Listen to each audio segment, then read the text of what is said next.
Hey, what up, street dogs? There, Kim. All right, the turbo thought. How to judge your own photos. So, I think in life, actually, judging your own photos is actually a very important skill. So, I like the idea that you could judge your photos uncompromisingly, but with great sincerity. And I think this is also a good way to judge people, where certainly it's good to judge other people insofar much as you learn how to not imitate actions which you personally don't like. But if people, if you don't like what they do, my mom always told me, if you got nothing good to say, just don't say it.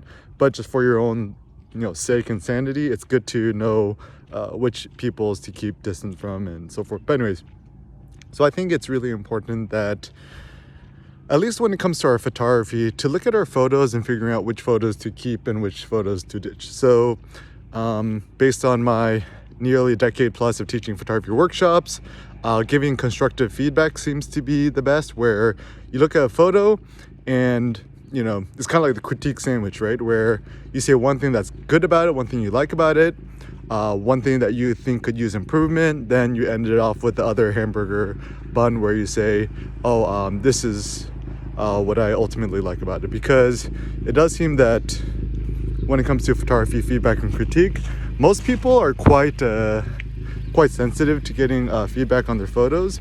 And so when it comes to giving feedback on people's photos, having a 2-to-1 ratio of good to bad seems like a good idea. But anyways, let us assume you don't have any friends, or you can't upload your photos to arsbeta.com for some reason.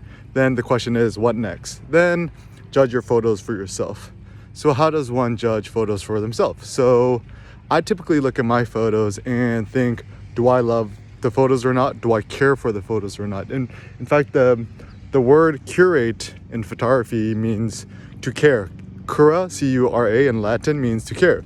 And cœur, like sacré-cœur, think about the French, right? C-O-E-U-R, it actually means heart. So if you look at the photos, you could ask yourself, like, does it look like I have my own heart in my photos? Does it look like I have my own soul in the photos? Does this photo speak to me? And also realizing that when it comes to curating your photos, ultimately you want to surround yourself with photos that kind of uplift and motivate you. Photos in which you're not just like thinking about, this will get a bunch of likes on social media, but rather to think that this is going to uplift my soul. And then ultimately, when it comes to judging your own photos, very simple. If you love the photos, share them. If you don't share them. You don't have to share all your photos. I still think that sharing your photos on your own website or blog is the most effective medium and platform. And also, when in doubt, throw it out. If you have to add a lot of post-processing to salvage a photo, it's probably not worth it. And ultimately, when it comes to your photos, what are your best photos? Your photos yet to come.